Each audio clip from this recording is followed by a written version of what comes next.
Chladné počasie a dážď naplno pocítili aj účastníci športovo-hudobného festivalu Rudava Summer Beach 2010. Tady sa to všetko začalo zdvíhať. Klasika, bláto tu bolo po členky. Aj preto čakali dnes na dobrovoľníkov 2 kamióny piesku, aby sa pod pódium dalo neskôr vyvádzať.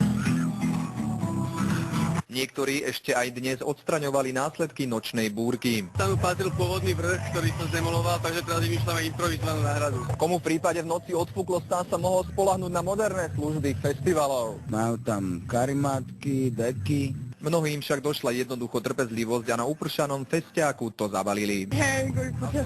Iným to vôbec neprekážalo, boli vyzbrojení do dažďa aj do slnka. Olej mám na opalovaní.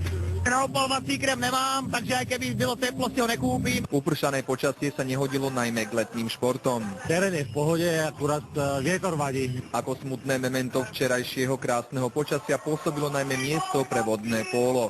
Organizátorka v tom však nevidela žiaden problém. Keďže sa to hrá vo vode, tak si myslím, že to nebude problém. Suma sumárum väčšine jednodňové skladenie úplne stačilo. Naspäť pekné počasie! Richard Juriš, televízia, joj.